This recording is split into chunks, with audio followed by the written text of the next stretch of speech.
Good morning, everyone. I am Warid Ahmed. And I'm Abdul Majid. And this is Smashi Business Show, and it is the 30th of January today. It's a Saturday. Man, we're at the end of the week. We're there. It's a Saturday. Oh, it's a Thursday. You're already on the weekend. It's a Thursday. Bird is so tired of this week. She's like, please, Saturday, come quicker. Not even on Saturday. I'm actually going to be at Sharjah Entrepreneurship Festival. And I am so excited, Majid. Let me tell you, I spoke to the PR agent, and guess what? We're going to be speaking to Hind Al Mulla. I am so excited. I am such a big fan. Basically, she's the founder of Home Bakery. And I always tell Majid this, but I always order her stuff. I always do. I get her Nutella chocolate chip cookies and her pistachio cookies. I'm just so excited. I am. But then I was told that Terry Crew is not a possibility. So I'm a bit bummed out about that, but we'll see what happens. So no, my weekend will not start in the weekend. It will start later. No, you know when it actually starts? It starts like at about like 8 p.m. I'm always one of those people when like I get home, I like to finish up any like unfinished work or like prepare for the next day of work. So at 8 p.m. that's when it's all done. And then I sit there and I put on Abbott Elementary. And you know what I start doing, Majid? I get like a cup of tea. And have you ever heard of Abdul Majid? What? Majid, don't admit that to the Arabs. Okay. Don't tell them. I know him. Don't tell them. But basically, Abdul Majid, he's this Khaliji singer, and his music. Oh my God, his music is so beautiful. Do you at least know what's his name? I forgot his name. I only know one person, and everyone has like a sticker or a song or something of her. Hussein al-Jasmi. Hussein al-Jasmi. No! I don't know Arabic, really? so I don't listen to them. What about Nancy Ajram? No. Fairuz? That's the only person I know. Okay. And I heard one or two songs of her, and I really like them. Like some of the songs, I understand some of it. So Fairuz is like the only person I know from the Arab music world. But by the way, that's a great thing because Fairuz, we all over the Arabic world love her. I would say that it's not just Lebanese people because she is from Lebanon. It's for quite literally everyone. We all love Fairuz. Yeah. But she's like one of the global Middle East icons. Like, she is. She really is. What about, let me think of somebody else. Amr Diab. Yeah, Amr. Okay, perfect. You know what? He's the new guy, so everyone is talking about him. So yeah, most probably yes, I know. New guy? Like as in, I see a lot of him. He's doing something. He's always doing something. He's launching some real estate project as well. So yeah, because of that, I know a lot of concerts which happened recently. I know he's always who he doing is. something. Yeah, I heard his music. But again, lyrics-wise, didn't like it because I didn't understand it. But music-wise, they're good. Really? Yeah. You have to like understand the song to really enjoy it. I'll start listening to all these guys now. I'll take a list from you. Start listening to them I'll with give subtitles. You the list. Yeah. Annika was just telling me outside how like I need to sign up to the company's Spotify and start adding all of my music in there. So I'll definitely add in Abdul Majid. But he's amazing, by the way. And his tickets, let me tell you, the tickets to his concert are expensive. Majid, I remember... More expensive than Coldplay? More expensive, way more expensive. Wait, let's get like a specific number. Ticket prices. Let's see how much it actually is. Oh wow. So basically if you go for floor gold, it's from 2,000 dirhams. Yeah, it's from 2,000 dirhams and the tickets can reach up to 10K. It can go up to that. The cheapest ticket. So does he sing a song for you in 10K, looking in your eyes, or like you're just part of a bigger crowd? Yeah, basically the cheapest ticket for his concert is 1K. Majid, you know that's more than Coldplay. Yeah, Coldplay was like I remember 400. I remember my ticket and I was seated was 495. Abdul Majid is charging this much. And by the way, people buy it. So we really love him. It's like a local stars. Local stars always get more money out of local people because obviously they're bigger stars. International stars are also good, but yeah. Okay. Good finance talk of the concerts. Yeah, but anyways, let's get into scoops. Yeah. We have a really good scoop for you guys today. So basically, Anna Wintour has just visited Dubai, but something really interesting happened which Majid spotted. Vogue Arabia's social media completely vanished. It just went boom, I'm gone, I'm not here anymore. But there's a really interesting reason for this. Essentially what happened is essentially what happened is that Vogue Arabia, in this specific region, it was actually controlled by Nervora. Yeah, Nervora. It was controlled by Nervora, and Nervora is a UAE-based brand. However, essentially, what was reported by Semaphore is that Condé Nast, which basically owns the franchise globally, came in, terminated the contract, and completely took over, which is why Anna Wintour right now is in Dubai.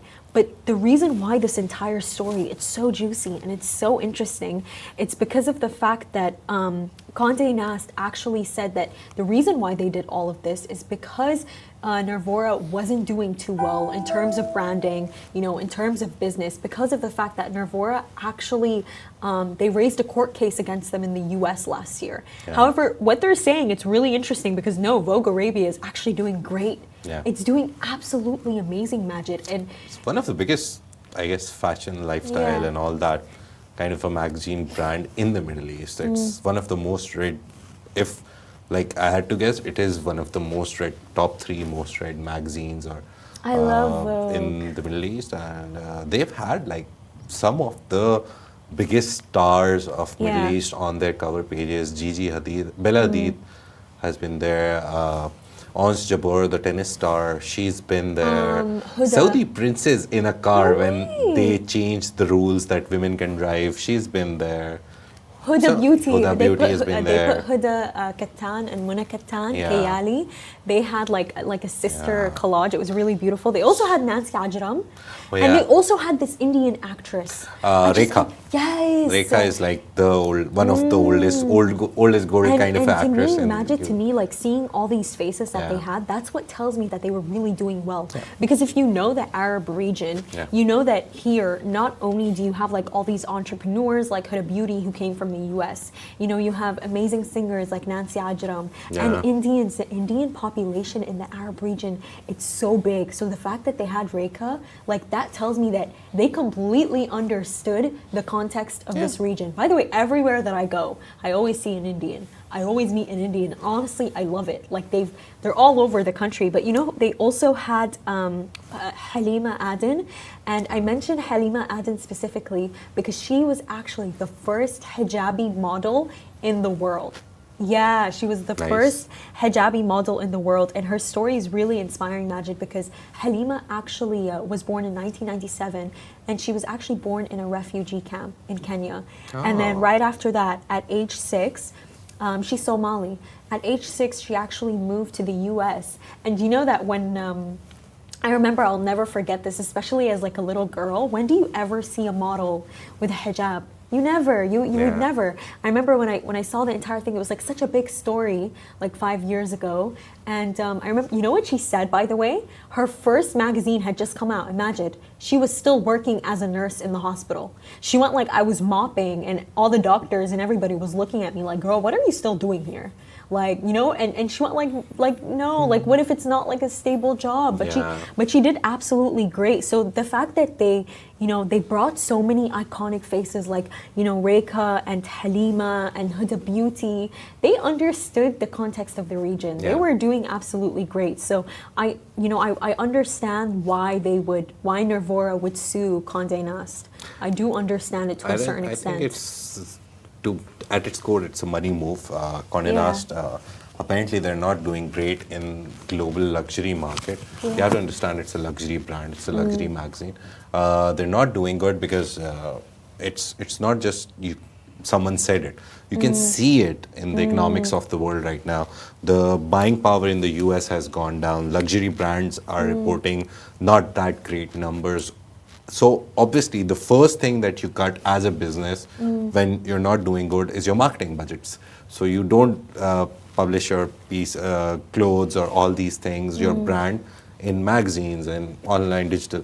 And also it's moved towards digital as well. So I guess that is why also.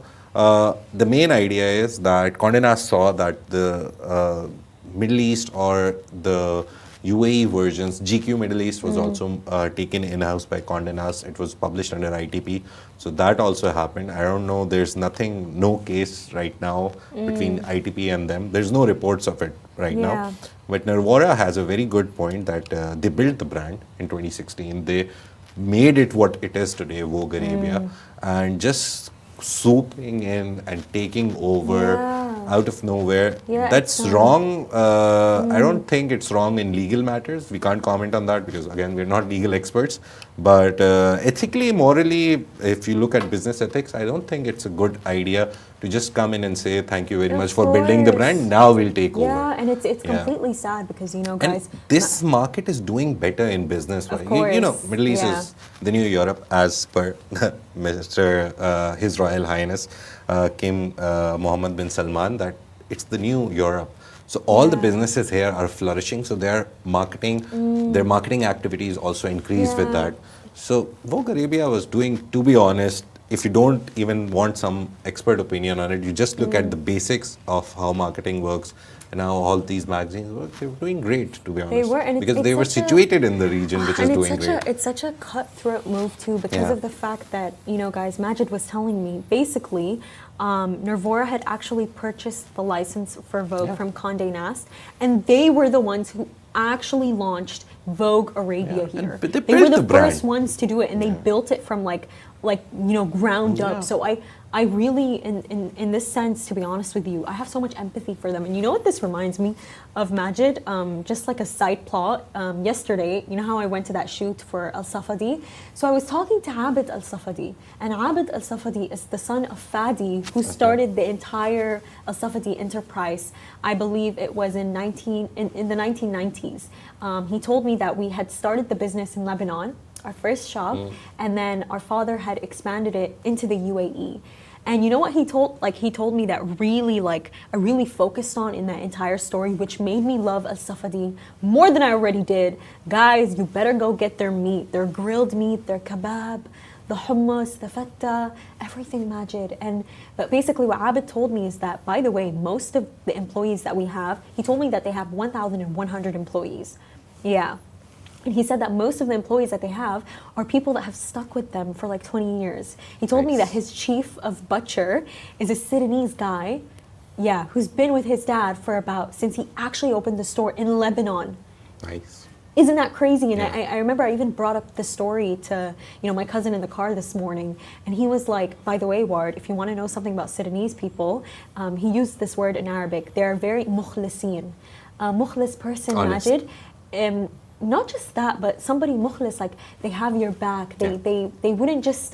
It's actually a word in Urdu as well. Mukhlis, really? No way. It has the same meaning. Oh my God, that's so interesting. Yeah. I didn't know that. But basically, he said that like they. He also said this thing of like ma binsul ma'ruf. And when you don't forget ma'ruf, you don't forget what somebody has done for you. Yeah. And so it was, for me, what made me like even look at the brand Al Safadi and actually respect it more. And like I was even telling my cousin, like, we gotta go this weekend. It was the fact that they have so many loyal employees. And by the way, when you have loyal employees, and I firmly believe this, it signals to very strong management. Yeah. It signals to a very healthy workplace. And so the fact that, you know, seeing what Condé Nast has done and the lack of loyalty here, it's very disheartening to see. And by the way, like Majid, I do believe in karma. Let me tell you, karma is real. What you do, you get done to. It gets done to you because the world will spin. In business, karma doesn't matter because they look at the financials. They just came and took over. Business karma is real. Yo, this is an argument. It is an argument. Business karma is real because look at how a few weeks ago, Al-Habtour, he went on X and he told Mohammed Al-Abbar, the founder of Amar, he was like, yo, you know, maybe you lost $1.4 billion in America because of the fact that you don't believe in meetings. Yeah. But then look at Habtour, like 4 days ago. He incurred losses of $1.4 billion in Lebanon and announced completely departing the country. So, no, I think business karma is real. It is real. You don't think so? It is, honestly. I think it is. Isn't the irony crazy? It's not karma, I guess. It's just bad decisions in business. You make bad decisions and you'll pay for them.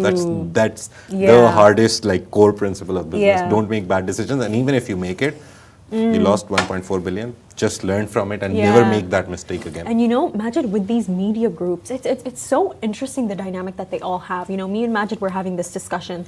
Like, for example, in the UAE, so the national news, you said that the Khalij Times, it's owned by somebody Indian. Yeah. Yeah, and basically, news publications like the National, Sky News Arabia, Al Ain News, CNN Business, Arabic Euronews, they're actually all owned by International Media Investments, which even more interestingly is also owned by International Holding Company, which is chaired by Sheikh Tahnoon. Isn't that such an interesting? It's. You look at Abu Dhabi, you look at all the companies, you'll find 3 or 4 things common. Sheikh Tahnoon, International Holding Company, crazy. G42. Wow. And one of the sovereign wealth funds. But ADIA, Mubadala, someone. ADQ also. You know why I found that so interesting? The fact that the company that is chaired by Sheikh Tahnoon owns all of these media companies. Because think about it. You control AI and you control the media. Yeah. That level of power, that's crazy to see. Also, it translates into better control over the safety and security that you see. You every day see a story that someone got 50,000 fine because they said something bad to someone on the internet. And that is how, this happens. Every day you go to some newspaper, you'll find it in the corner that someone got fined because they left a bad review for the hotel, and they see the whole case. That's the good thing. The court looks at the case. If the review by the person for the restaurant is wrong, it is proved wrong, you'll get a fine. So I guess it also delivers like some form of individual liberty. You can give up 4 or 5% of your individual liberty for 95% of safety. Again, very philosophical, very deep argument. We can do it another day. But yeah, Arab Health is happening. Today is the last day of Arab Health, which is taking place as DWTC at the World Trade Center. They on Thursday lit up the Burj Khalifa and said that finally we're so big that now we're renaming it to World Health Expo, which is WHX. So from next year, 2026, you'll see it as World Health Expo now. And Arab Health, it's one of the biggest events in the medical industry, if not the biggest. To be honest, I think it's the biggest, but that's my bias, I guess, towards whatever happens in the UAE. GITEX, one of the biggest tech conferences.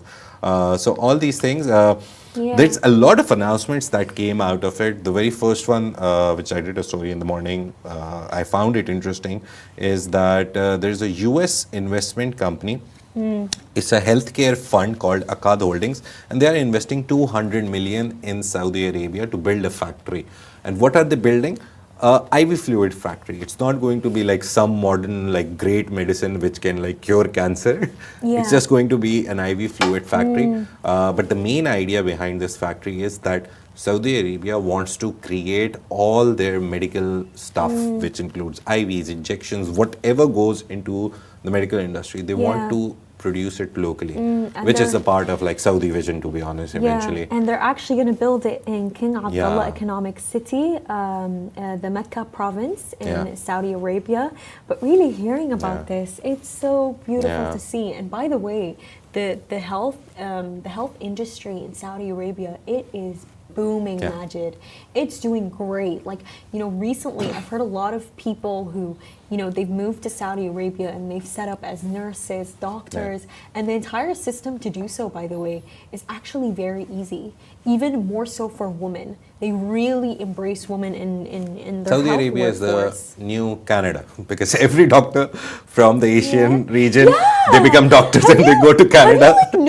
Have you noticed? Now they're going to Saudi Arabia. They're all going to Saudi Arabia. Like it's like really strange because every single doctor that I know, they've just moved there. They've gone there, and honestly, like I see why. Actually, to be honest, I would say it's the Middle East. It's the new Canada for doctors, because Canada, the expenses, everything, it's a whole other debate that what's happening there. The economy is very bad. Taxes are too high. Buying power has gone completely. And by the way, even buying eggs has become nearly impossible. What? Yeah, but one of my aunts lives there, and she's like, it's becoming impossible every day. The economy is so bad. and everything is so expensive. Bless her. So that is one thing. But coming back to Middle East, it's always been a hub for a lot of doctors.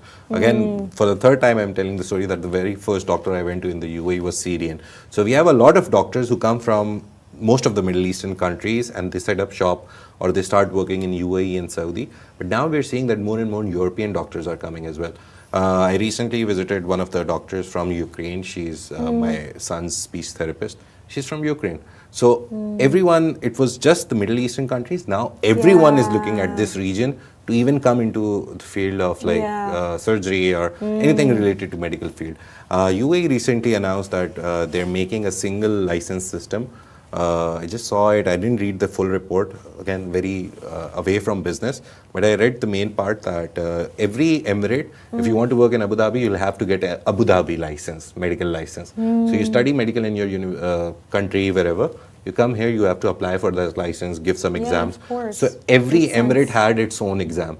Now they're unifying it. So now you'll just give one exam, one test, and you can practice throughout the 7 Emirates. So that's, again, a good proactive approach. But just like back to Arab health to discuss it, basically what they're trying to do with the summit this year is they're trying to build on the 6 billion dirhams worth of deals that they had last year.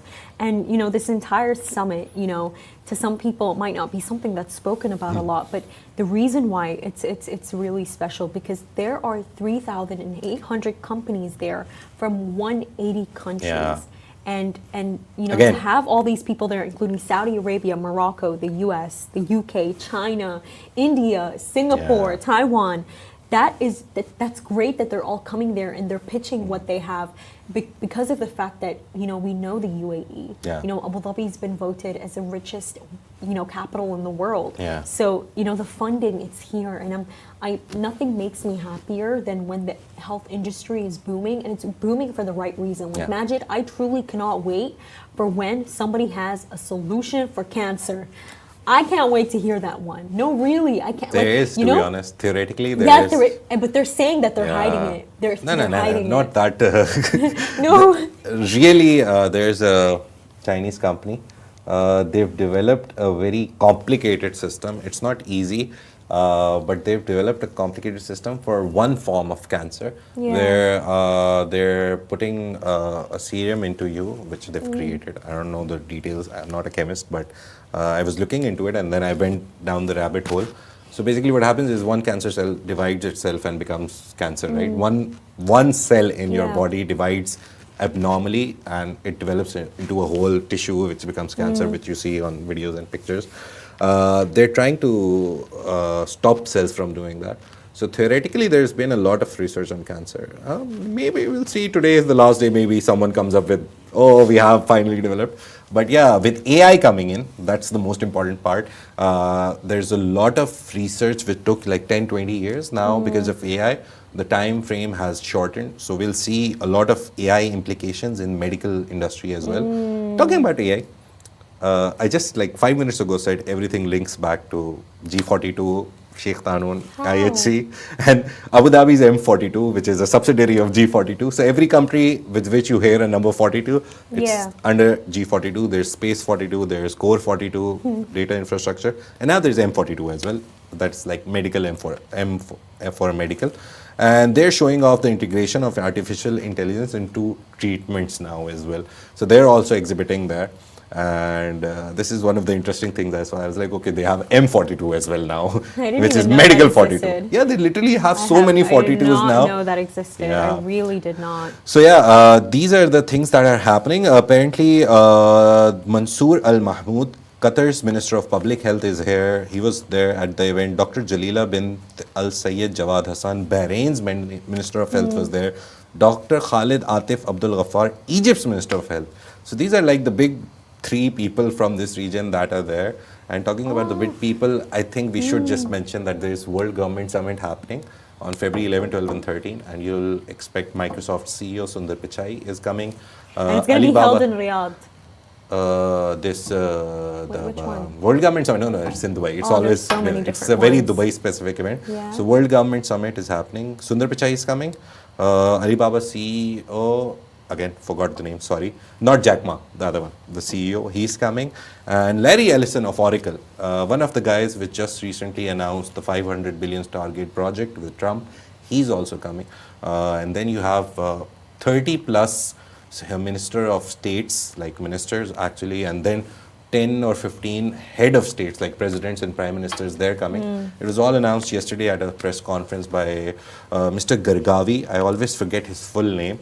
Mr. Gargavi, I'll just tell you who he is, but I've seen him more and more, appearing more and more everywhere.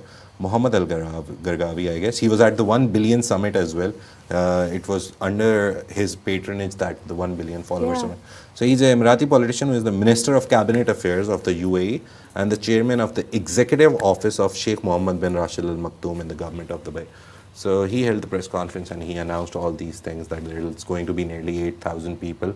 And it's a very invite-only kind of event. Not everyone can just romp in. When is the date again? 11, 12, and 13. And at at that same time, Leap is happening in Saudi Arabia.